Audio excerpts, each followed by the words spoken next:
Gracias, Presidenta. Muy buenos días. Soy Rosia Jardines de W Radio y Grupo Teleurban. Preguntarle, Presidenta, en primer lugar, pues el día de ayer se dio a conocer esta detención de las 14 personas por el huachicol fiscal, entre ellos pues empresarios, los marinos, algunos en activo y algunos en retiro.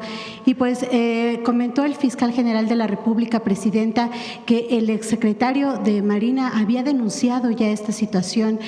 Pues preguntarle cuál es la información que usted tiene respecto a las acciones que siguen, si se va a hacer pues la extinción de dominio, si ya se congelaron las cuentas de estas personas, y también saber por qué se actuó hasta apenas, Presidenta, por qué no fue en el sexenio anterior si el secretario ya había hecho estas denuncias, en primer lugar. Estas detenciones que se anunciaron el día de ayer vienen de… Ya había habido denuncias, de acuerdo con el fiscal general de la República, por el propio secretario de la Marina, el almirante Ojeda. Estas detenciones vienen de un buque que fue investigado, un buque que llegó a Tampico y que reportaba que tenía una sustancia que no era combustible y se le permitía ingresar con un permiso que era temporal por el tipo de sustancia. Las importaciones en México, entre otras, tienen dos características en términos muy generales. Las que tienen permisos temporales, es decir, que viene una sustancia, aquí se hace algún agregado, algún valor agregado, algún procesamiento y después se exporta. Ese tipo de sustancias o de productos no pagan impuestos, como es el caso de los zapatos que recientemente dijimos. Zapatos que venían terminados y que tenían un permiso temporal, que venía de hace tiempo, no es reciente. Como un permiso temporal de un zapato terminado, si se va a vender en el mercado interno. Entonces, le daban la vuelta al pago de impuestos, por eso se llama huachicol fiscal, porque no pagaba impuestos, diciendo que era un tipo de sustancia que venía de manera temporal, que aquí se iba a procesar y después exportar a otro país, puede ser Estados Unidos o a otro país. Cuando llega este buque, a la hora de hacer la investigación, se dan cuenta que no es esta sustancia que están reportando, sino que tiene diésel. Y a partir de allí comienza toda la investigación. Una de las primeras acciones que tomamos cuando conocimos esto es que se prohibió el ingreso de esas sustancias de manera temporal y también de combustibles que también tenían un tipo de permiso temporal. Pero viene toda la investigación de la Fiscalía General de la República, apoyo de la Secretaría de Seguridad y Protección Ciudadana y de la propia Secretaría de Marina, porque esa aduana pues está administrada por algunos elementos de la Secretaría de Marina. Ahí viene toda la investigación. Lleva tiempo hacer estas investigaciones para poder tener las pruebas y judicializarlas. Aunque sea evidente el delito de que viene con un permiso que no es y con eso no se pagaba impuesto, de todas maneras la investigación de quién está involucrado, cómo están involucrados, no es algo que se pueda hacer en un día, lleva bastante tiempo. Entonces, de esta investigación y de las denuncias previas que ya se habían hecho, vienen estas detenciones. Son detenciones a empresarios involucrados porque lo que hacían era, entra el diésel, no paga impuestos y después lo venden. Al no pagar impuestos lo venden a las gasolineras o a otros proveedores de combustible, de flotillas o que tienen permisos y no reportan de dónde venía este combustible y tienen ganancias muy altas, dado que no pagan impuestos. La importación de combustible está permitida siempre y cuando tengan un permiso de Secretaría de Energía y paguen sus impuestos y tenga la ruta de hacia qué gasolinera se está vendiendo para poderla vender después al consumidor final. Entonces, de ahí viene esta investigación y de ahí las detenciones. Y lo que es muy importante es el compromiso de cero impunidad. Cuando se encuentra una situación que es evidente, un entramado de corrupción y de ilícitos, pues lo que hay que hacer es cero impunidad y detener a todos aquellos que estén involucrados. Entonces, así se dio esta situación y siguen las investigaciones. Recuerden que recientemente se encontró tanques, ferrotanques que venían en ferrocarril, que venían de Estados Unidos a México también, y esa investigación continúa, como otras investigaciones relacionadas con venta de combustibles ilícitos, sea por importación, llamado huachicol fiscal, o por algún otro mecanismo ilícito, ilegal. Entonces, Presidenta, sí podemos descartar que esta lentitud quizás en el proceso no tiene nada que ver con que hay relacionados dos sobrinos del exsecretario. No, como bien lo dijo el fiscal general de la República, el propio almirante Ojeda denunció ante la Fiscalía General de la República, dijo el fiscal, hace 2 años, y venían haciéndose las investigaciones por parte de la Fiscalía. Ahora, cuando llega este tanque cargado de diésel, pues viene todo un proceso de investigación que permite tener pruebas, mayores pruebas para poder hacer las detenciones. Presidenta, gracias. En otro tema, sabemos que mañana se dará el reporte de seguridad, pero quisiera preguntar su postura como Presidenta de la República. Nos ha hablado de esta importancia de tener el diálogo que se mantiene con Estados Unidos, de si pasa algo allá, se reporta acá, se actúa aquí y viceversa. La semana pasada en los Estados Unidos anunció el ICE el decomiso de más de 300,000 kilogramos de sustancias que iban a utilizarse para la droga y que iban a ser enviadas para el cártel de Sinaloa aquí en México. Y también pues se habló este fin de semana de un aseguramiento, de un desmantelamiento en Polonia de un narcolaboratorio que también tenía precursores que iban dirigidos al cártel de Sinaloa. Saber la información que usted tiene, la que se le ha dado, si en el momento también se le dio a conocer esto por parte de Estados Unidos, cómo es que se ha fortalecido tanto el cártel de Sinaloa, Presidenta, si se ha actuado desde, pues hablemos desde el sexenio pasado en contra del narco y pues parece que se sigue haciendo fuerte. Mañana pueden informar el Gabinete de Seguridad con más detalle. Ok, Presidenta, pues en otros temas preguntarle, el Partido Verde ya está analizando la posibilidad de mantener una ruptura con Morena para 2027. Dicen en primer lugar que bueno, hay cuadros que pueden servir en el mismo Partido Verde para las gubernaturas que se van a jugar en ese año. Sin embargo, pues el senador Luis Melgar dijo que también se viola el hecho de que adentro de Morena hay ratas, así lo dijo, y entre ellos incluyó al exgobernador de Chiapas, Rutilio Escandón, y también al grupo de Tabasco, pues que dirige Adán Augusto López, también senador.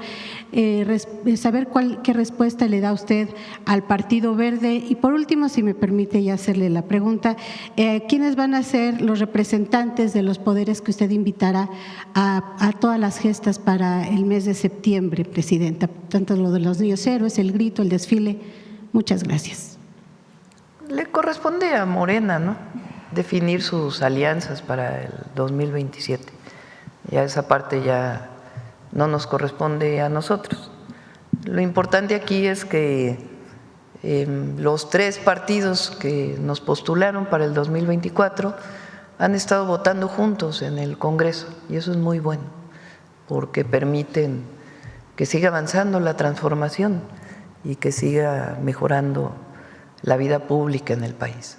Ya los detalles del 27 pues ya les corresponde a Morena definir sus alianzas y al Partido Verde y al Partido del Trabajo y también a los otros partidos políticos. Incluso el Partido Verde dice que con usted no va a mantener ningún tipo de ruptura, que va a seguir apoyando al gobierno. Corresponde a pero ellos. ¿No le afecta, Presidenta, Ya a les su corresponde administración? a ellos. Ya. No necesitaría Esa definición ya para el 27, fíjense, estamos en el 25 todavía.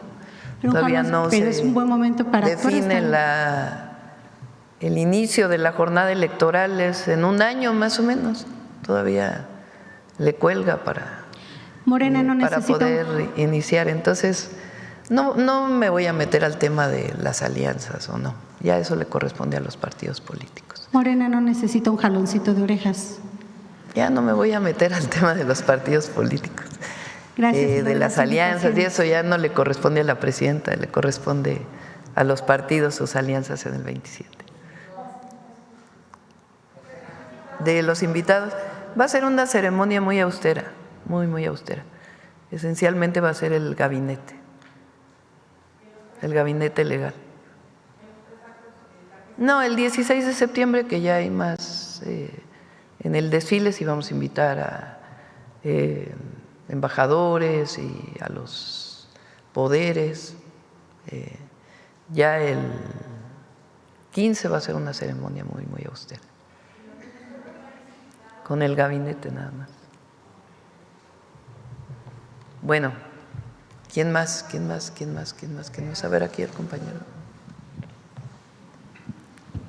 Buenos días, Presidenta. Alejandro Alemán, de Diario Plaza Juárez y de la Red de Periodistas y Comunicadores en la CEMEX América. Mi primera pregunta es en relación a la red ferroviaria en Hidalgo. Ya se anunció que el tren que va de la AIFA a Pachuca, ya se anunciaron las estaciones que va a tener, la de Empalme del Rey, la de Parque Industrial Plata, la de Telles y la de Pachuca. Sin embargo, hay otras líneas que pudieran cruzar el estado. Estoy hablando del tren México-Querétaro. Pasa por Tula, el México-Querétaro. Ok, y la de Irapuato, no sé si pasaría por Hidalgo, y la de México-Puebla, Veracruz, ¿también pasarían por Hidalgo o no están confirmadas? Sí, México-Puebla, Veracruz, estamos haciendo el estudio. La idea es que vaya por las mismas vías del tren de carga. Y hay 2 vías que van, se está analizando cuál es la mejor. Entonces, iría por las vías del tren de carga sin afectar el transporte de carga, y se está trabajando con los concesionarios de esas vías para que pueda trabajar qué horarios, etcétera, etcétera, y la revisión de las características de la vía para poder usar un tren de pasajeros. ¿Pero ya está hecha la licitación y establecida las estaciones? No, todavía no. Estamos trabajando en las licitaciones, porque son varias. En el caso del México-Pachuca, es un libramiento al AIFA, para que quien vaya a Pachuca no tenga que pasar necesariamente por el AIFA, aunque del AIFA también se puede conectar a Pachuca. Entonces es un libramiento y después la llegada a Pachuca. Tiene las estaciones que comentaste y es un tren eléctrico, porque ya viene eléctrico desde Ciudad de México hasta Lechería y de ahí llega hasta Pachuca. Tiene varios puentes, que ya está todo el proyecto. Ese tren lo está construyendo el agrupamiento Felipe Ángeles de los Ingenieros Militares.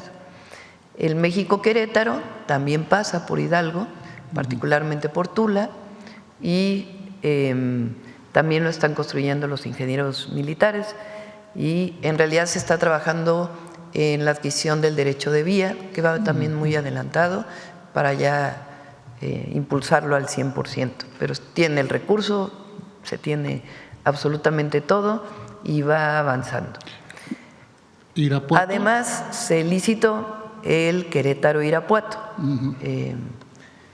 y se licitaron 2 tramos del Saltillo Nuevo Laredo. Ya un tramo ya se asignó y el otro tramo está por asignarse a mediados de septiembre, a mediados de este mes. Ya la próxima semana se estará asignando de acuerdo con lo que haya resultado de la licitación. El próximo año ya nos vamos a las siguientes licitaciones. Ya lo vamos a ir anunciando poco a poco. Una precisión nada más. ¿El que va de Querétaro a Irapuato pasaría por el territorio hidalguense? ¿Tendría alguna estación o eso se está viendo? Ahora te comento, a ver si nos pasa Andrés la ruta. No, muchas gracias. Creo que no, pero ahora no quiero cometer un error para que nos pasen la ruta. Ok, muchas gracias. Mi siguiente planteamiento es en relación a las medicinas. El fin de semana, el doctor Alejandro Schwartz sacó una gráfica muy interesante en un artículo que habla sobre cómo las piezas de medicina que ha comprado el gobierno desde el sexenio de Vicente Fox hasta la fecha es más o menos el mismo. Sin embargo, lo que se ha disparado o triplicado es la facturación.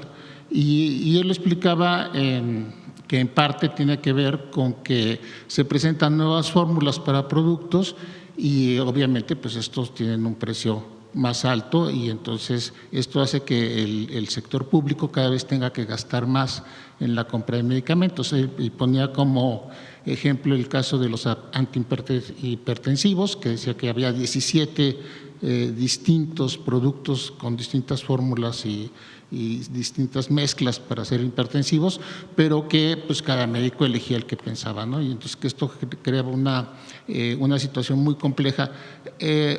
La pregunta es, ¿cómo México piensa resolver o está tratando de resolver este problema con las farmacéuticas? Pues porque son mundiales, ahora sí ellos deciden el precio, ellos deciden lo que hacen y prácticamente los gobiernos y sus poblaciones parecería que son víctimas de esta situación. Para terminar el planteamiento, quisiera recordar que el presidente Trump impuso a las farmacéuticas al mercado farmacéutico un descuento obligatorio, dijo que tenía que bajarle del 30 a 35% y tendría que el Departamento de Comercio buscar cómo disminuir esos precios, porque la justificación de que la innovación justificaba que los precios estuvieran tan altos era algo que no era correcto. ¿Cómo México piensa sortear esta situación con el mercado de medicamentos? Gracias. Primero, la Secretaría de Salud ha estado trabajando en lo que se llaman los protocolos de atención médica, PRONAM, Protocolos Nacionales de Atención Médica. ¿Qué significa esto? Nos dimos cuenta que a solicitud, digamos, de la demanda médica de un hospital, de un centro de salud, de acuerdo con lo que pedían en el propio centro o en el hospital, había una dispersión muy grande. A veces el mismo medicamento se pedía en distintas presentaciones. Entonces, podía ser un medicamento que tiene 10 cápsulas o 50 miligramos y otro que era 100 miligramos y 200 cápsulas. Si había de un tipo y no había del otro, se decía que había desabasto. Y a veces uno costaba más que el otro, por más absurdo que parezca, contado evidentemente a partir del precio por cada cápsula o por cada unidad. Entonces, Secretaría de Salud ha estado trabajando para poder determinar, ya lo tiene para muchas enfermedades, muchos padecimientos, qué medicamentos hay que dar de acuerdo con la enfermedad. Si el problema es hipertensión, ¿cuáles son los medicamentos que debe recetar el sector público y cuáles no? Porque a lo mejor hay medicamentos que cuestan 7 veces y que tienen el mismo resultado de un medicamento que ya se liberó la patente y que tiene un genérico. Entonces, eso se ha estado trabajando mucho. Tan es así que a partir de eso se determinaron cuántos medicamentos se requieren por cada centro de salud y cuánto insumo médico. Por ejemplo, por los centros de salud, si mal no me equivoco, son como 700. A partir de ahí se hizo el kit, el equipo que debe ser enviado, o los medicamentos, la lista de medicamentos que deben ser enviados cada mes. Gracias a eso se pudo hacer en 3 días la distribución de las rutas de la salud. Todos los centros de salud recibieron la misma cantidad de medicamentos, el mismo tipo de medicamentos, las mismas claves, los mismos insumos médicos. Este kit no estaba determinado previamente o era mucho más amplio. Y en el caso de los hospitales, igual, algún medicamento, por ejemplo, para las enfermedades más complejas como el cáncer, también se están determinando protocolos nacionales de atención médica. Porque puede haber un medicamento que tenga el mismo resultado que otro, pero uno cuesta 7 veces más que el otro. Y el médico lo está pidiendo por alguna razón y no necesariamente corresponde a la solicitud que se tiene que hacer. Evidentemente buscamos los mejores medicamentos para atender a las personas. Eso ha permitido pues una reducción muy sustantiva de la cantidad de claves que se compran. Y eso pues también está representando ahorros. Eso por un lado. Lo siguiente es que además de la licitación normal, ahora la ley de adquisiciones tiene lo que se llaman subastas inversas. ¿Qué quiere decir subasta inversa? Una subasta normal, cuando se subasta una obra de arte, pues la pregunta es quién da más por el precio. La subasta inversa es quién da menos con la misma calidad. Entonces se pone a competir a todas las empresas farmacéuticas que ofrecen un tipo de medicamento para ver quién da menos por ese medicamento. Eso permitió entre el año pasado y este año una disminución de alrededor de 25,000 millones de pesos, las subastas inversas.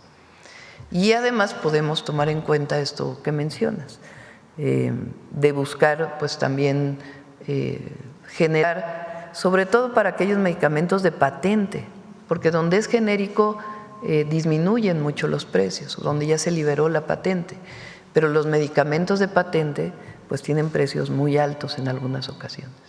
Eso es lo que se está haciendo hasta ahora. Pero sí hay negociación con las farmacéuticas, hay todo el tiempo de esta voracidad que es… Todo el tiempo, incluso cuando ahora que, por ejemplo, no se encontró con las licitaciones, con las subastas inversas, quedan 7 medicamentos que no se han podido asignar a una empresa y resulta que el precio es 7 veces lo que vendieron el año pasado. Pues ahí se pide a la farmacéutica que baje de precio. Entonces, es un proceso complejo, pero en este caso la Secretaria de Anticorrupción y Buen Gobierno, junto con Salud, junto con Birmex, han estado trabajando a la par para poder lograr los mejores precios. Gracias. Y mi tercer planteamiento y último es en relación a la entrega del paquete económico en lo relativo al presupuesto para relaciones exteriores. Lo que se está previendo es que en Estados Unidos, con el presupuesto que ellos tienen de la Big Beautiful Bill, lo que va a aumentar es el número el dinero y el número de agentes de la patrulla fronteriza y de autoridades de migración para hacer este trabajo de acoso, porque no se le puede llamar de otra manera, o de reordenamiento migratorio. Y bueno, se está hablando de que el SAR de antimigración, o sea, de migración, Tom Homan, está hablando de que requiere 100,000 camas de detención para poder hacer todo este proceso de detener personas que no tienen su documentación y forzarlas o expulsarlas, pues. Entonces, eso implicará más gastos seguramente para relaciones exteriores. ¿Se está tomando en cuenta esto en el presupuesto? Sí, no va a faltar recurso para los consulados. Así hemos estado haciendo ahora. Si requiere más presupuesto, se envía más presupuesto a los consulados. No va a faltar recurso para poder apoyar a nuestros hermanos y hermanas migrantes. ¿Y cuánto se espera recabar del magno sorteo que va a ser precisamente para los migrantes. A ver si me recuerdan, Belmont, cuánto esperan recaudar. Creo que son 300 millones, ¿no? 340, algo así.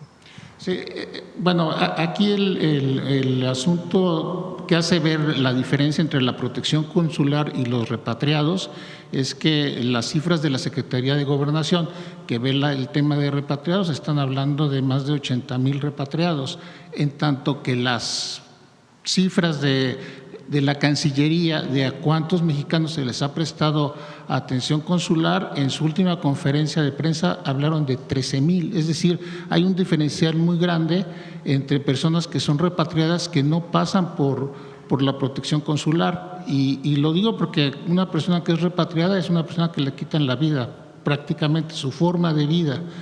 Regresa Todos los mexicanos y mexicanas que por alguna razón están siendo detenidos en Estados Unidos, algunos incluso con permisos que son detenidos, todos tienen derecho a la atención consular, todos. Hay algunos que la solicitan, hay algunos que no, y hay algunos que a lo mejor no tienen conocimiento. Para ello los consulados están haciendo una promoción dentro de los márgenes legales que se pueden en los Estados Unidos, informando del número de teléfono de los consulados. A ver si lo tienes por ahí, Belmont. Es un número al que pueden llamar 24 horas, 365 días, las 24 horas del día, 24/7, como se dice.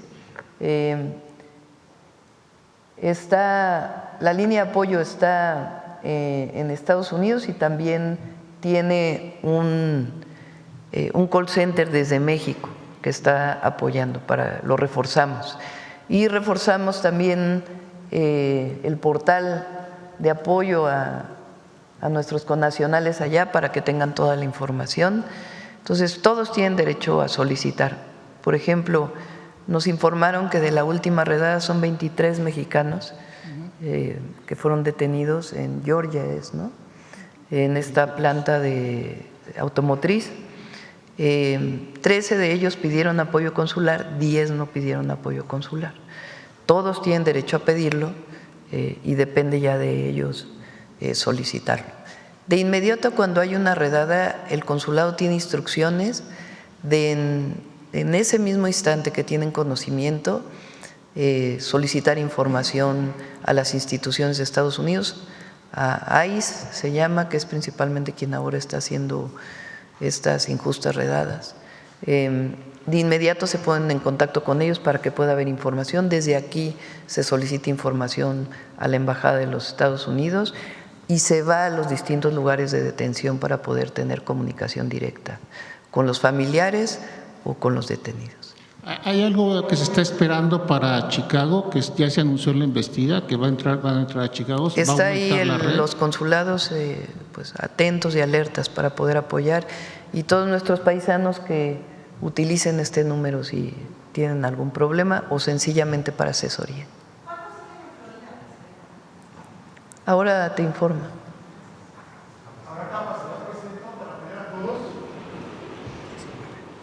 19 mexicanos y mexicanas todavía. Sí. Presidente, nada más para cerrar aquí, el tema es económico, que estamos esperando lo de la recaudación de la lotería, me imagino que sería no, pero para no las les fianzas. va a faltar recursos, lo que se requiera.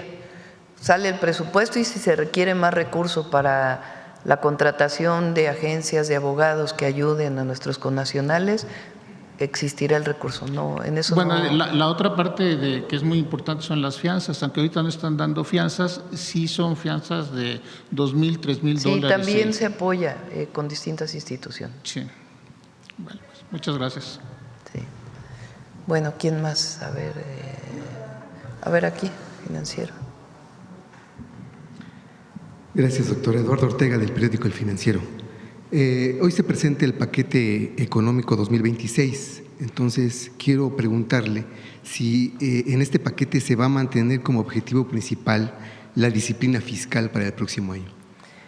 Vamos a entregarlo hoy en la tarde, mañana hay conferencia de prensa de la Secretaría de Hacienda y el miércoles vienen aquí para poder contestar sus preguntas. Ahí, yo he explicado aquí que este año y el próximo año tenemos varios vencimientos de Pemex, de deudas de Pemex. Una vez más voy a explicarlo, la deuda que adquirió el sexenio de Peña Nieto. Cuando se adquiere deuda, pues hay que pagarla. Claro. Y hay vencimientos que se renegocian en la medida de lo posible, se refinancian para no tener cargas muy altas cada año.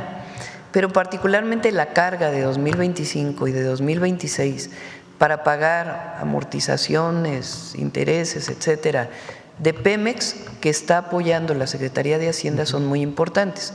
Como explicamos cuando se presentó el programa de Pemex, el objetivo es que en el 2027 ya no tengamos estas cargas y vamos a seguir renegociando esta deuda para poder apoyar las finanzas públicas.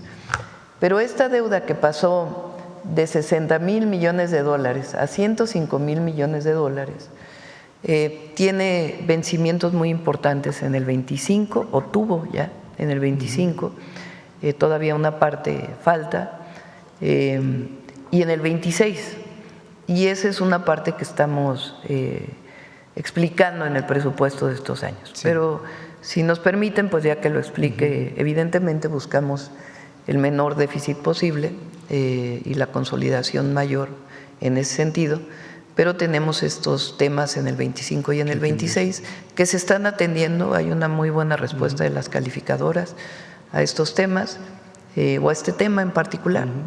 Y ya lo explicaría mañana en conferencia de prensa con mayor detalle Secretaría de Hacienda, y el miércoles vienen aquí para, si todavía quedan algunas dudas, poderlas contestar. Claro. Doctora, usted había mencionado que al parecer va a ser acompañado este paquete con una reforma aduanera. Sí. Entonces yo lo que quiero preguntarle, ¿qué proyección tiene usted de aumentar la recaudación fiscal con esta reforma? Muy importante, hay dos temas que nos van a ayudar mucho. Hay algunas modificaciones que estamos haciendo a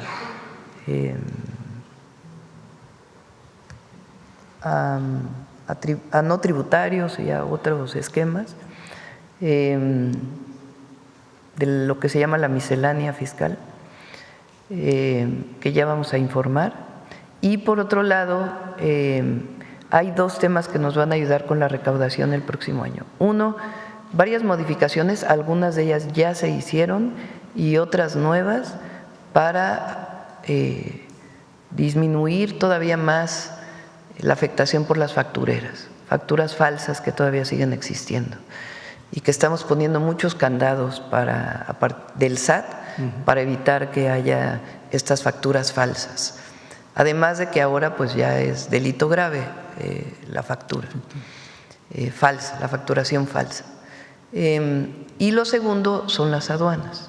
Estos dos acciones nos van a permitir todavía disminuir la evasión fiscal y vienen ya en el presupuesto y se presenta la ley de aduanas conjuntamente. ¿No se tiene una cifra estimada? Sí, pero ya quiero que lo diga la Secretaría de Hacienda mañana en su conferencia. Okay. Y el miércoles ya vendrían aquí para contestar alguna otra duda. Claro. Por otra parte, la semana pasada también usted mencionaba, doctora, que los bancos ya no van a poder reducir las aportaciones del IPAB. No sé si existan otro tipo de medidas de este tipo que tenga contempladas en este paquete económico. De este tipo esencialmente es esa.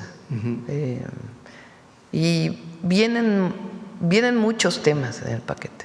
¿Nuevos impuestos? Varios. No. Pero ya lo verán hoy, mañana en la conferencia y el miércoles lo explicamos. Vale. Garantía de todos los programas de bienestar, incluido el inicio de la beca para niños y niñas de primaria, como me comprometí. Todos los programas de bienestar están garantizados y también inversión pública. En ese sentido, doctora, ¿no existe preocupación en su gobierno que, no sé cuál es la expectativa de crecimiento que tengan, pero pues al parecer no es una gran expectativa de crecimiento de la economía. ¿No hay preocupación en su gobierno por mantener los programas sociales en el tiempo? O sea, que se puedan mantener. Los estamos garantizando. Hay garantía de los programas de bienestar. Ok. En otro tema, doctora, posteriormente a su informe, a su primer informe de gobierno, leí algunas notas que me llamaron la atención, que afirmaban que de acuerdo con el documento, su gobierno está explorando oportunidades de inversión con Cuba en el sector energético y minero. ¿Es así? No sé exactamente a qué se refiere esa parte del informe, habría que revisarlo, pero no. Es que hace referencia que algunos funcionarios de su gobierno visitaron Cuba en mayo pasado, en donde están explorando que haya inversión en el sector energético y minero. ¿Usted no lo tiene? No hemos hablado de eso. Ajá. No se tiene contemplado. No sé. Tenemos colaboración con Cuba, lo saben, en varios temas. Los médicos cubanos que siguen aquí, vamos a seguir. Es un convenio establecido, tiene todo en regla y vamos a seguir con eso. Hay varios medicamentos que también adquirimos de Cuba. Hay uno en especial que vamos a impulsar el próximo año, que es el pie diabético. Cuba tiene un medicamento y un esquema de atención para evitar amputaciones muy exitoso. Ya hay clínicas de pie diabético con esta metodología, esta técnica, estos medicamentos en algunos centros de salud ampliados del IMSS Bienestar, y es algo muy importante para el país porque se está incrementando el tema del pie diabético. Entonces, en particular en este tema vamos a tener mayor colaboración con Cuba porque es el único país que tiene este medicamento y que tiene muchísimos resultados. Claro. Con respecto al programa de los médicos, ¿cuánto se va a presupuestar para el siguiente año? Les informo posteriormente. Por otra parte, doctora, la semana pasada Federico Dori… Y tiene que ver con esto, porque se ha dicho mucho de que por qué ella Cuba. Es de los pocos países que están dispuestos a enviar médicos a México. Recuerden que en México, porque no se sustituye a ningún médico mexicano, a ninguno. El problema es que México dejó de graduar médicos especialistas durante demasiados años. A ver si todavía está la gráfica por ahí, que algunas veces ya tiene tiempo que no la ponemos, del IMSS, de los médicos especialistas graduados. Esta idea de que había que tener médicos de excelencia y que la manera de tener médicos de excelencia era cerrar el ingreso. Lo mismo se hizo en las universidades. Exámenes muy difíciles para que no pasaran y así íbamos a tener médicos de excelencia. Pues sí, el problema es que dejaron de graduarse médicos de excelencia y teníamos médicos generales que querían entrar a una especialidad y que no se les permitía entrar a una especialidad porque teníamos que ser muy estrictos en el ingreso, cosa que era absolutamente falsa. En realidad no había el interés de seguir apoyando a la educación pública. Fíjense, del 2012 al 2018, médicos especialistas graduados en el IMSS pasó de 3,008 a 3,740, es decir, 700 más. Del 2018 al 2025, más del doble, 7,427 graduados, sencillamente por darle oportunidad a más graduados de medicina general que pudieran estudiar una especialidad y poderle dar la beca, que además es muy poca, para poder estudiar las especialidades. Entonces, esta situación hace que en muchos lugares no pueda haber médicos especialistas de las especialidades que se requieren. Entonces, por eso se contratan médicos de otros países del mundo y en particular Cuba es quien ha dicho yo puedo enviar médicos especialistas. Doctora, hay quienes dicen, no lo digo yo, hay quienes dicen que esto es para financiar a la, abro comillas, dictadura cubana, cierro comillas. Sí, pues eso no es así. Pueden decir lo que quieran.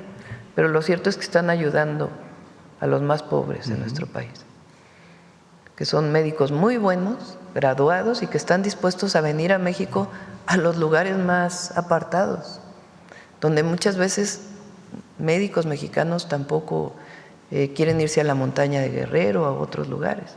Y nosotros tenemos la obligación de atender a todas y a todos, y se requieren médicos especialistas. En el momento que haya más médicos especialistas, que ya no se requiera el apoyo de los médicos cubanos, pues a lo mejor ya no se contratarán. Y si hay de otras nacionalidades que también quieran venir, bienvenidos a atender a los lugares más apartados del país, en donde se requieren médicos especialistas. Hay, por ejemplo, en el hospital de Tlapa Guerrero, al que fuimos hace muy poco, que se inauguró, faltan médicos especialistas. Ahora estamos haciendo un programa especial para que puedan ir 3 veces a la semana, por ejemplo, 3 días a la semana, aunque no vayan toda la semana. Pero tenemos que garantizar que los hospitales funcionen al 100 con los médicos que se requieren. Ok. Por otro lado, doctora, la semana pasada el diputado del PAN, Federico Dorin, denunció ante la Fiscalía General de la República a Andrés Manuel López Beltrán por huachicol y otros delitos. Pura Entonces, politiquería. Eso es lo que le quería preguntar. Pura politiquería. De esto no, pero no sería necesario que se investigara también. Bueno, pues eso lo verá la Fiscalía, no nos corresponde a nosotros. Pero es pura politiquería de uno de los personajes conocidos por su corrupción. ¿Quién hace la denuncia? Usted mencionaba… Y un día les platico, porque yo fui jefa de gobierno. Les podemos platicar. Usted mencionaba que en el tema del huachicol iba a haber cero impunidad. Va a haber cero impunidad, Cero tope hasta impunidad. donde tope. Tope hasta donde tope. Estas detenciones que hizo la Fiscalía General con apoyo de la propia Secretaría de Marina, de la Secretaría de Seguridad y Protección Ciudadana, las investigaciones que se hicieron, pues lo muestran. Ahí donde hay involucramiento de un funcionario, cero impunidad. Nosotros dijimos cero impunidad a la corrupción. Y esta es una muestra de ello. Ahora, tiene que haber pruebas, porque es muy fácil acusar, pero construir una carpeta de investigación con las pruebas suficientes para demostrar que hay alguna persona involucrada, cualquiera, puede ser funcionario público o no. La detención de un presunto delincuente que no es en flagrancia requiere de una investigación muy profunda y de llevar pruebas. Coadyuva las secretarías de seguridad con las fiscalías tienen la obligación de construir buenas carpetas de investigación para que un juez les otorgue una orden de aprehensión. Claro. Doctora, y en este caso su gobierno no está previendo aplicar ya lo que le llaman congelar cuentas a esta red de corrupción y que se aplique la extinción de dominio. Cuando es necesario, sí. La UIF hace su trabajo, la Fiscalía hace su trabajo, y ahí donde es necesario hacer extinción de dominio, lo que haga falta, bloqueo de cuentas, etcétera, se hace. Es parte de las investigaciones y de las tareas que tienen que hacerse. Claro. Finalmente, doctora, ayer miles de ciudadanos marcharon en Culiacán, Sinaloa, para exigir paz a las autoridades de los 3 niveles de gobierno. En ese sentido yo le pregunto, ¿cuándo llegará la paz a Sinaloa? Hay una disminución, va mañana va a ir el Gabinete de Seguridad a Culiacán. Hay un buen resultado en agosto, por supuesto se requiere más. Venía una disminución, después hubo un incremento en Sinaloa en los 4 meses anteriores. Y en agosto hay una reducción, hubo un reforzamiento y se va a seguir atendiendo, se va a seguir. ¿Qué le dice usted a la gente que marchó ayer? Que vamos a seguir trabajando y que estamos trabajando. ¿No pondría usted una fecha para acabar? Vamos a seguir trabajando. Ahí está el Gabinete de Seguridad. Cada 15 días van. Hay elementos del Ejército, de la Guardia Nacional, de Marina, investigación. Hay muchas detenciones y vamos a ir pacificando Sinaloa, derivado, como ustedes saben, de la detención de un delincuente que provocó el conflicto en este grupo delictivo. Muchas gracias, doctora. Ya lo vamos a presentar. La idea es el próximo año ir ampliando las clínicas de pie diabético en el país, en distintos lugares. Es muy importante y es una técnica, una metodología y un medicamento o medicamentos que ha desarrollado Cuba que no tiene ningún otro país. Sí. Le decimos la próxima vez a Salud que puedan presentar esto, a Alejandro Schwartz. Bueno, vamos a ver por acá. A ver, aquí la compañera. Gracias, buenos días, presidenta Eunice Cruz de NX Noticias. Pues preguntar cuál es el balance después del primer fin de semana de gira que estuvo muy bueno. en los estados. Agradecer a todas y a todos. Estuvimos el viernes, fíjense que fuimos a varios estados gobernados por partidos que no son ni Morena, ni el Verde, ni el PT, por el PRIAN, y nos fue muy bien. Estuvimos en Guanajuato, estuvimos en Aguascalientes. Agradezco a las gobernadoras de Guanajuato y Aguascalientes porque fue una muy buena recepción y estamos trabajando además de manera coordinada, como debe ser, independientemente del partido del que provenimos. Es muy importante la coordinación. Fueron muy buenos eventos. Después fuimos a Zacatecas. El primer día fue Guanajuato, Aguascalientes, Zacatecas. El siguiente día fue Durango, Sonora y Nuevo León. Bueno, también Nuevo León, gobernado por Samuel García. También muy buena coordinación. La macroplaza llenísima, muy bonito. De ahí fuimos a Nuevo León, luego estuvimos en Coahuila, después en Tamaulipas y luego ayer en Veracruz. Es la macroplaza, luego, a ver, ese es Tamaulipas, no, este es Durango, no, Coahuila, este es Coahuila, este es Veracruz, ahí en el estadio de béisbol. Zacatecas, es cuando íbamos llegando, que ya se oscureció, pero estaba llena la plaza también.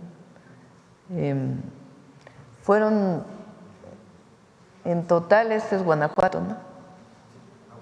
Aguascalientes, no, es Guanajuato. Presidenta, ¿y en total como cuántas fueron alrededor de 130,000 personas juntando todos los eventos. Y lo que hacemos es que pues damos un informe general, luego informamos de cuántas personas reciben los programas de bienestar, los nuevos programas de bienestar, los beneficiarios de Infonavit, de Fobiste, cuántas viviendas vamos a construir en cada entidad y las obras que ya iniciaron o que vamos a iniciar en el próximo año en cada entidad de la República. Gracias. Y en otro tema, pues varios deportistas recibieron sus medallas este fin de semana en sus disciplinas. Pues preguntar si tiene algún mensaje para ellos. Sí, muchas felicidades. También traes videíto, ¿verdad? A ver. Muchas felicidades a todos los tiro con arco.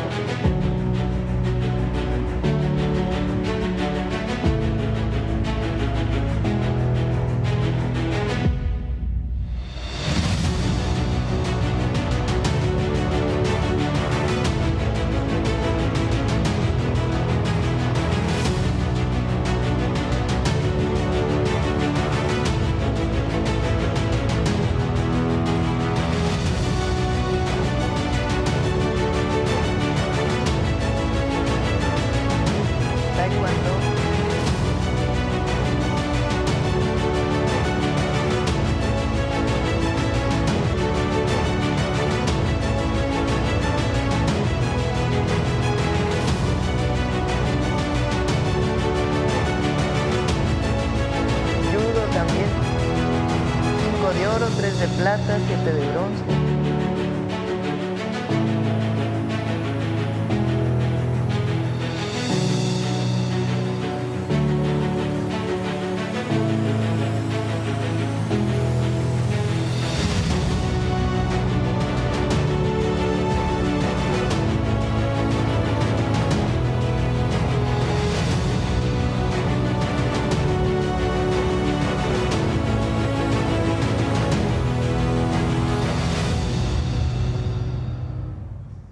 Y otra vez Isaac del Toro.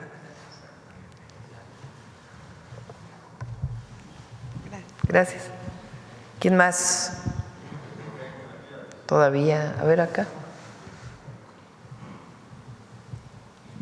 Gracias, buenos días, Presidenta. Arturo Pavón del Chapucero y Efecto Colateral.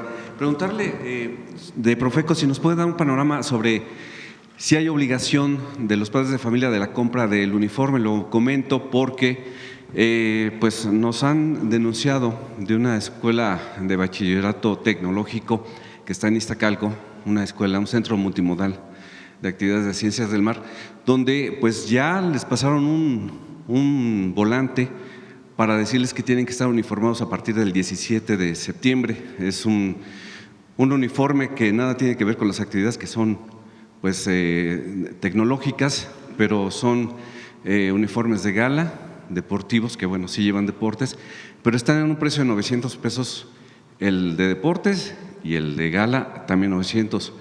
Está en 1,800 y luego les dicen que por gestión de la misma dirección y los padres de familia lo dejan en una oferta de 1,300 pesos el paquete. Entonces, saber si es obligatorio.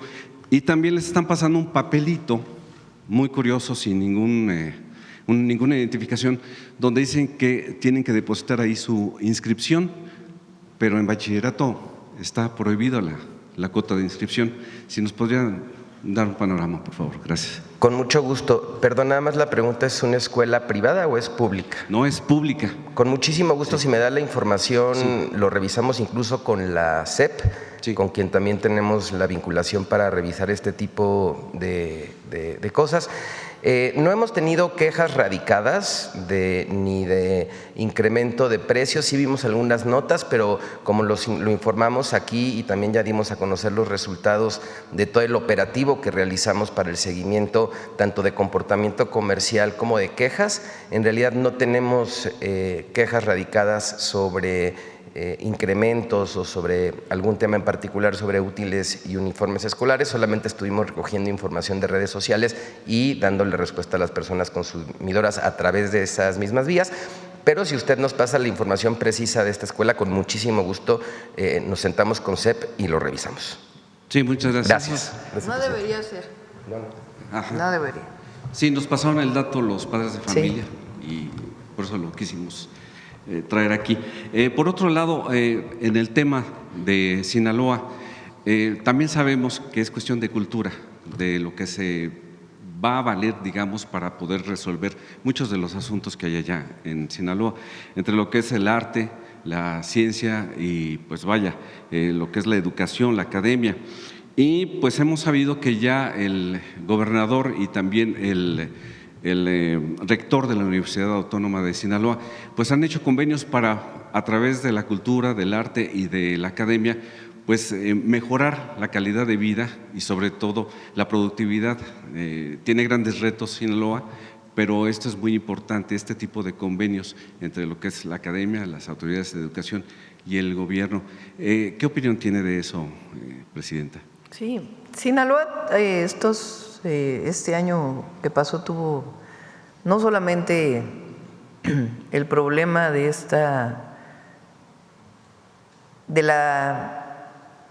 cómo la detención del Mayo Zambada generó la manera en que se hizo, generó esta disputa dentro de un grupo delictivo que ha llevado a estos niveles de violencia. Que, por cierto, no tenemos esa información, sino que también vivió una sequía muy fuerte. De hecho, ahora ha estado lloviendo, pero no ha llegado a llenar las presas. Ustedes saben que Sinaloa pues, es el estado que más maíz produce. y muchos otros productos. El jitomate, pues ahora tenemos el problema de este arancel que pusieron.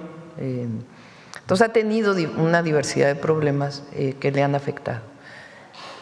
Ahora en seguridad se está trabajando para disminuir y evidentemente pues todo lo que se haga para atender las causas que generan la violencia pues es muy bueno. Y ahora pues está, por lo menos este año hay menos sequía y la producción va a ser mayor. Entonces este año va a ser mejor que el último periodo del año del 2024 cuando inició este periodo de violencia y este problema de la sequía que han estado viviendo. Este convenio entre el rector Jesús Medueñas con el gobernador parece que va hacia buen puerto. Ojalá que tenga sí también el apoyo del gobierno federal. Y por otro lado, ya para finalizar, en cuestión del bienestar, nos reportan desde Guadalajara que tienen pocos cajeros y que pues la mayoría del tiempo están descompuestos o están fuera de servicio o en mantenimiento. Nos pasan el reporte de que hay personas mayores, ya mujeres también pensionadas, que no han podido sacar su dinero. Les cuesta lo revisamos mucho de inmediato. Hablamos con Banco de Bienestar y lo revisamos y les damos el reporte. Gracias, sería todo. Gracias. ¿Quién más por acá? A ver, compañero. Atrás y luego adelante, si quieres. Gracias, presidenta. Buenos días. Mi nombre es Héctor Latempa, de Puntos Suspensivos Radio, Puntos Suspensivos Comunicación. Agradezco que me dé la palabra. No reproche, pero ya llevaba un poquito más de 3 meses de no poder participar. Pero gracias. Señora presidenta, me permito dar voz al siguiente reporte ciudadano urgente desde el estado de Chihuahua, que clama por justicia, seguridad y atención del gobierno de México. Y la razón de traer este asunto, que en apariencia es local, hasta esta conferencia del pueblo es doble. Uno, porque la seguridad pública es un derecho humano fundamental reconocido por la Constitución y una obligación concurrente entre los 3 niveles de gobierno. Y 2, porque ya existe un patrón nacional documentado en otros estados donde costosos sistemas de videovigilancia y supuestas certificaciones internacionales no se traducen en prevención ni sanción efectiva del delito, a pesar de recibir recursos federales o fondos con reglas de operación supervisadas por la Federación. Entre febrero y julio de este año, un ciudadano de Chihuahua capital ha reportado por lo menos 10 veces al 911 la realización de arrancones y carreteras clandestinas en la avenida Guillermo Prieto Luján, a la altura de Olivos, de Catargo, Hierro, Berilío y Centinela. ¿En la ciudad de Chihuahua? ¿O en Así dónde? es. Bueno, pues ahí sí el alcalde, ¿no? Policía municipal y estatal certificada por la CALEA y supuestos sistemas de vigilancia de última generación. Aquí tengo los folios y fechas registrados. En todos los casos, 0 detenidos, 0 sanciones y 0 prevención del delito.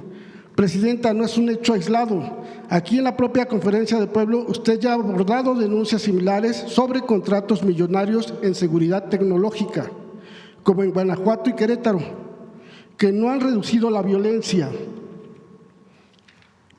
Usted misma señaló que no es solo tener cámaras, sino saber cómo se usan y garantizar que los recursos no se malutilicen.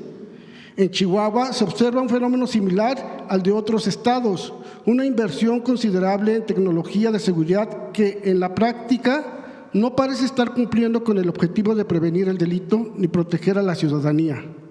Consideramos importante traerlo a su atención porque si estos sistemas han contado parcial o totalmente con recursos federales, sería valioso que bajo su liderazgo se evaluara su efectividad y se asegurara que cada peso invertido cumpla su propósito esencial, cuidar la vida y la integridad de las personas.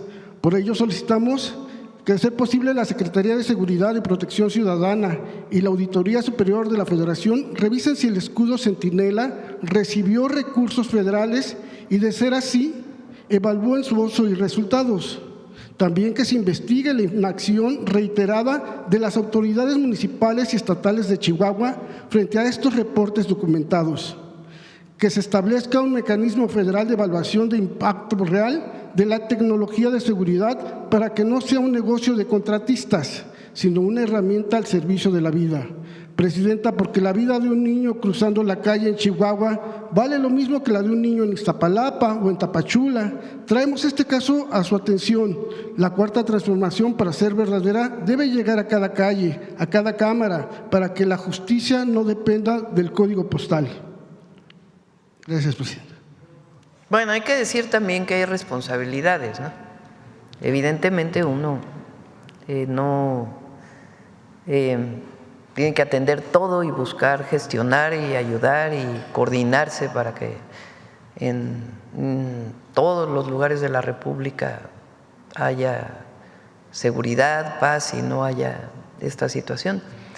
Pero hay alcaldes, hay alcaldesas, hay gobernadoras, para atender también los temas. Entonces, en particular, esto que dices de Chihuahua, pues pasamos el reporte, sobre todo a Marcela Figueroa, quien lleva desde el sistema de seguridad. Ahora, uno de los acuerdos que tomamos en la reunión de seguridad con los gobernadores fue el establecer protocolos para los C5, C4, C3 que haya en los estados. Porque, repito, no solo son las cámaras, sino el protocolo que se sigue, tanto para atender de manera inmediata, porque ahí están normalmente los 911, el área que responde al 911, que tiene que atender de manera inmediata, como la utilización preventiva y también como pruebas para alguna carpeta de investigación.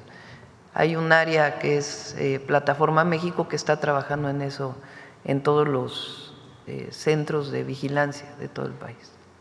Muy bien, presidenta, gracias. También, presidenta, le presento un caso que, aunque sucede en Saltillo, Coahuila, es un reflejo de problemas que afectan en todo el país: la corrupción urbanística, el crecimiento sin planeación y la omisión institucional que pone en riesgo vidas. Al parecer, el día de ayer o sábado,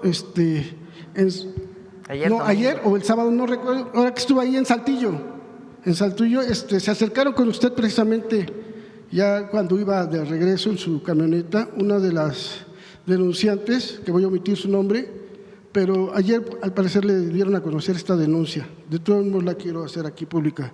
Desde la tormenta Hanna, el 26 de julio de 2020, más de 200 familias del norte de Saltillo, en colonias como El Campanario, viven con miedo cada vez que llueve.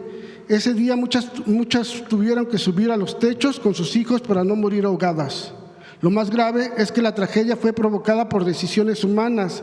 Los cauces naturales de los arroyos, el 12 y el 4, fueron desviados hacia zonas habitacionales, sin estudios hidrológicos, sin permisos de Conagua y sin evaluar riesgos. Documentos oficiales como el oficio BOO 811-0697 del 2020 confirman que se alteraron los trazos de los arroyos ilegalmente. El entonces alcalde, hoy gobernador, Manolo Jiménez, y su director de Obras Públicas tienen vínculos con las constructoras responsables. Además, el agua fue desviada para proteger fraccionamientos privados donde tenían intereses familiares. A 5 años no existe una obra integral de protección. El estudio hidrológico del arroyo el 12 no se ha terminado y el proyecto para el arroyo 4 está programado para el 2026, sin estudio de impacto ambiental.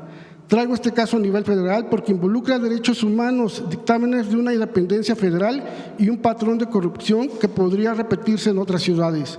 La justicia y la seguridad no deben depender del código postal. Solicitamos que el gobierno federal asuma la canalización integral de los arroyos el 12 y el 4, que SEGOV y la Consejería Jurídica le den audiencia urgente, que se investigue a fondo a quienes autorizaron construcciones ilegales sobre esos sauces. Presidenta, las familias no piden privilegios, piden vivir sin miedo. Su casa debe ser refugio, no amenaza. Confiamos en que su gobierno encauce no solo el agua, sino también la esperanza. Gracias, presidenta. Lo vemos, si no lo pasas, lo vemos con… Sí, tengo toda la información. Y ya nada más por último, presidenta. Acudo con respeto y buscando claridad, no confrontación.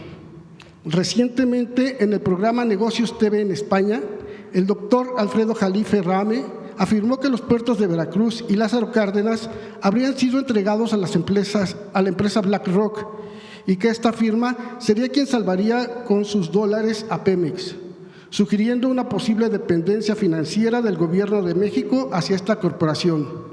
Sabemos que la Cuarta Transformación defiende la soberanía energética, portuaria y estratégica de la nación. Por eso, sin demeritar la trayectoria del doctor Jalife, deseo conocer su opinión sobre estas afirmaciones falsas, que han despertado inquietud precisamente entre quienes defendemos este patrimonio público. Son falsas. Entendemos, Presidenta, que puede… Son falsas. Entonces ya… Es mentira. Es mentira entonces lo que dicen. Es falso. Ok, gracias, Presidenta. Hay algunas inversiones. Los puertos los administra la Secretaría de Marina. Los puertos tienen una parte de inversión pública muy importante y hay otra parte que administran empresas privadas. Se da el permiso para que puedan operar desde hace mucho tiempo. Hay empresas privadas que tienen pues sus grúas y que operan los puertos del país. Algunas de ellas tienen alguna relación con un fondo internacional desde hace mucho tiempo, pero eso no tiene nada que ver con Pemex, absolutamente nada. A ver aquí. Buenos días, Presidenta. Buenos días a todos. Julián Mazoy, de SDP Noticias. Pues, Presidenta, sobre su gira hubo declaraciones que me llamaron mucho la atención y a todos los medios de comunicación también por parte de gobernadores de la oposición. Usted dijo del PRIAN, el gobernador de Durango diciendo textualmente soy claudista, el de Coahuila diciendo viva la presidenta, el de Nuevo León diciendo me siento orgulloso de tener una presidenta como usted. ¿Cómo interpreta usted esta serie de declaraciones? En el contexto principalmente de que el presidente del PRI estaba el fin de semana en Washington diciendo que su gobierno tiene vínculos al narcotráfico, no sé qué tanto, y ahora los grandes representantes del PRIismo pues se declaran claudistas. Pues fíjense que sí llama la atención que el presidente del PRI, con esta actitud tan violenta, haga declaraciones que la verdad no, solamente él se escucha a sí mismo, porque no creo que muchos lo escuchen, y hable mal del gobierno de México.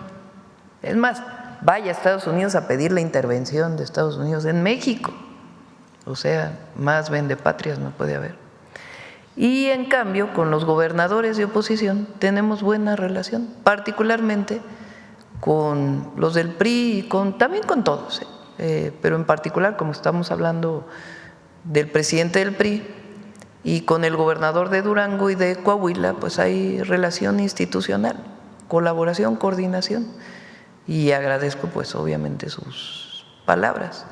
Pero sobre todo lo más importante es que gobernamos a los habitantes de Durango, de Coahuila juntos, ellos como gobernadores y en mi caso como presidenta, y tiene que haber coordinación y colaboración, y cuando hay elecciones pues ya los partidos hacen su trabajo y los candidatos o candidatas, pero hay muy buena coordinación y colaboración y hay un reconocimiento del trabajo del gobierno de México.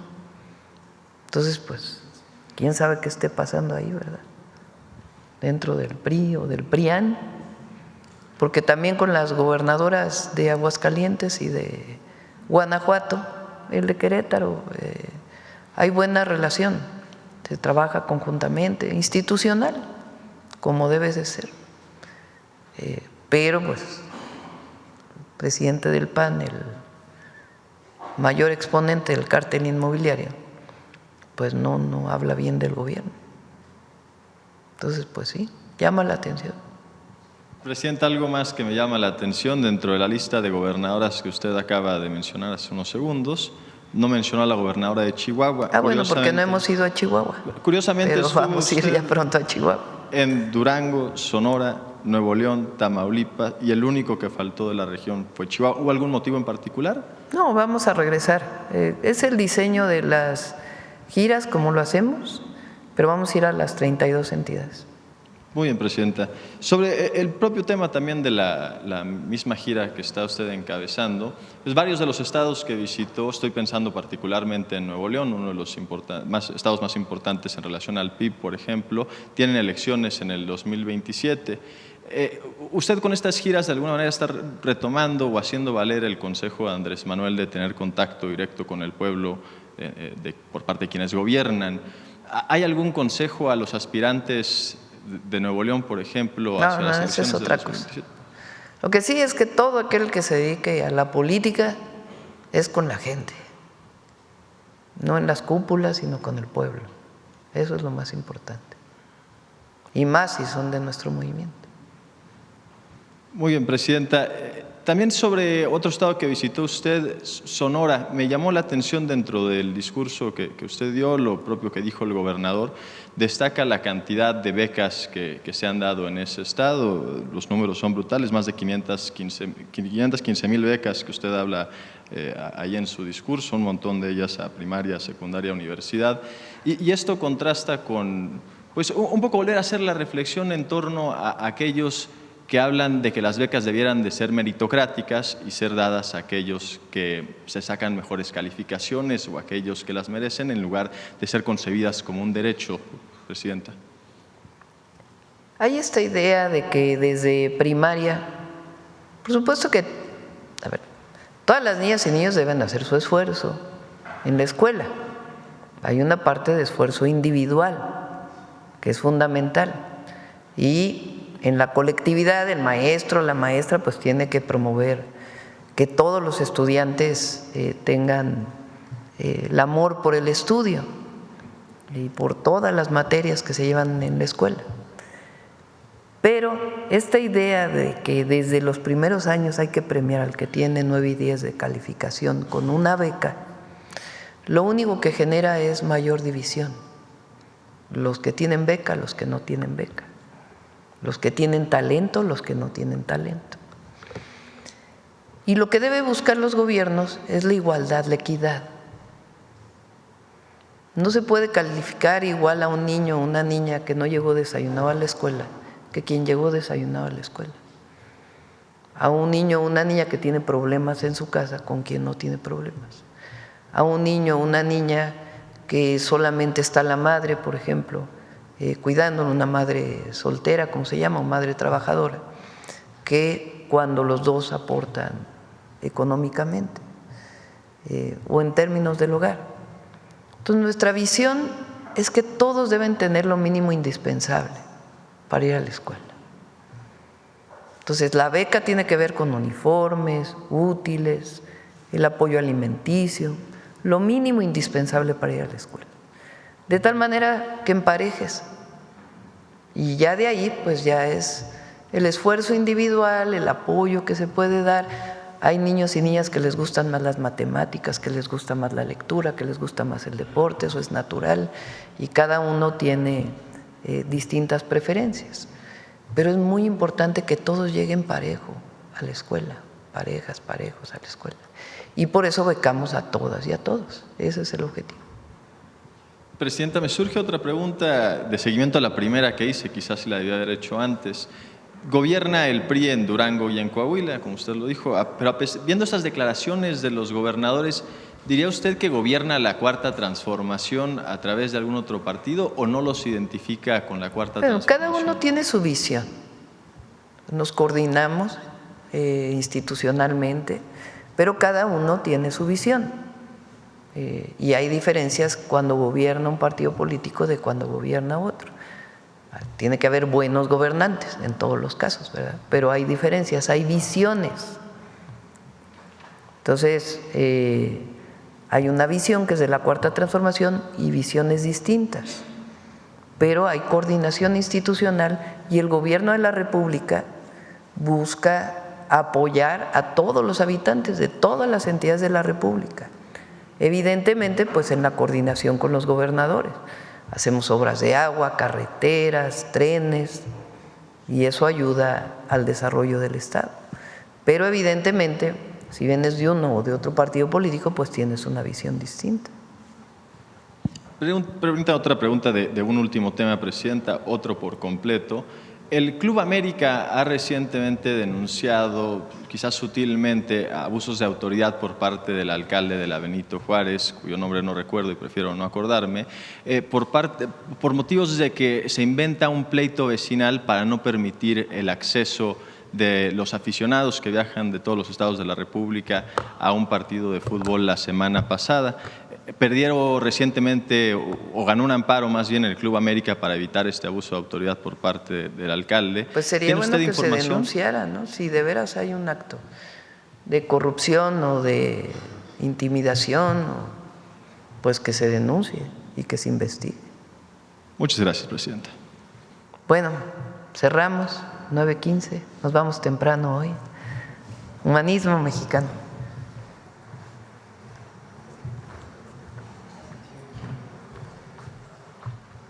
Buenos días, con su permiso, Presidenta.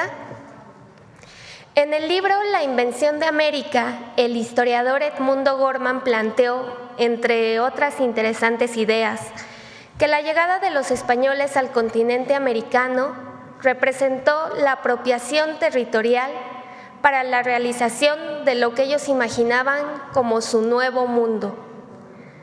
Pero en este continente ya había pueblos y ciudades y civilizaciones, por lo que para imponer un nuevo mundo donde ya existía uno, hicieron uso de la violencia, de la fuerza y de la manipulación. Fue a través de esta fórmula que se llevó a cabo lo que conocemos como la conquista, que no fue solo una, sino muchas a lo largo de todo el territorio mesoamericano. En ese sentido, así como hace 2 semanas hablamos de la conquista y rebelión de los pueblos de la Gran Chichimeca, hoy conoceremos otras 2 resistencias indígenas a la invasión española en las regiones purépecha y maya. La primera, liderada por Heréndira, una joven noble de Cinzutzán, y la segunda, caracterizada por la unión de fuerzas de los líderes indígenas del Maya.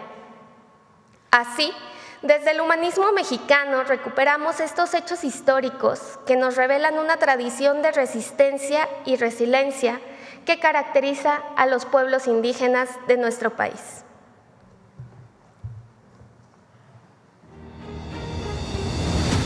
En 1522, después de la caída de México Tenochtitlan, Hernán Cortés envió al capitán Cristóbal de Olid, junto con un ejército de 200 españoles y cerca de 5,000 aliados indígenas, a Tzintzuntzan, capital del pueblo purépecha, donde fue recibido por jefes militares indígenas acompañados de miles de guerreros.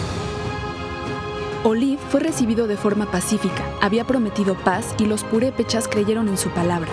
Pero los conquistadores españoles solo eran fieles a sus traiciones, deshonraron su palabra, destruyeron objetos religiosos y saquearon la casa del Cazonzi, el gobernante purépecha de nombre Nagashuan Tzintzitza, llevándose todo el oro y plata que allí había en la ciudad.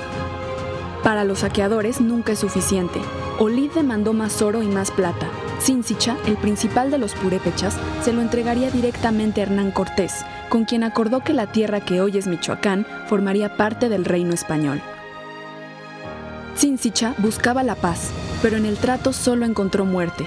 Fue condenado por la audiencia de la Nueva España, quien lo acusó de fomentar las prácticas de las antiguas religiones y seguir recabando tributo. La injusticia despertó la lucha. Los pueblos indígenas son ejemplo de resistencia y dignidad, de valor y de justicia. Después del asesinato de su padre, Heréndira, al frente de un grupo de guerreros, se levantó contra los invasores. Avanzó a Pátzcuaro, donde venció un ejército de purépechas aliados con los españoles. Durante el combate se apoderó de un caballo blanco, propiedad de Cristóbal de Olid. En lugar de sacrificarlo, la guerrera aprendió a montarlo. Ese caballo se convertiría en arma y aliado, podría atacar y huir y ser líder de la resistencia, y el tiempo la convertiría en heroína de la lucha anticolonial, como la reconoció el presidente Lázaro Cárdenas del Río. La rebeldía y la dignidad son constantes en el territorio nacional. En Yucatán, los pueblos mayas resistieron los violentos ataques de Francisco Montejo y sus capitanes. Gaspar Pacheco, uno de ellos, quemó, mutiló y ahorcó a miles de personas. La conquista de la península fue sanguinaria y despiadada. Sin embargo, los mayas defendieron su tierra y su cultura. Los líderes de varias regiones formaron un ejército maya. Tomaron Sasi, a la que los conquistadores llamaron Valladolid, en donde resistieron los contraataques mientras destruyeron toda huella española, pero la insurrección duró 1 año. Estas 2 historias, que durante mucho tiempo se condenaron al olvido, son ejemplo de la resistencia indígena ante la crueldad, el fuego y los engaños. Así sucedió a los tlaxcaltecas, quienes fueron despojados de sus tierras y reducidos a servidumbre, a pesar de haber ayudado a los invasores. Ellos mismos explicaron a Carlos I en el lienzo de Tlaxcala los atropellos y atrocidades y, sobre todo, desconocimientos de acuerdos y promesas. Queremos celebrar el valor, dignidad y esfuerzo de la resistencia de los pueblos indígenas, aprender de sus valores y organización comunitaria. Sus lenguas y culturas son legado de grandeza, fundamental en el humanismo mexicano.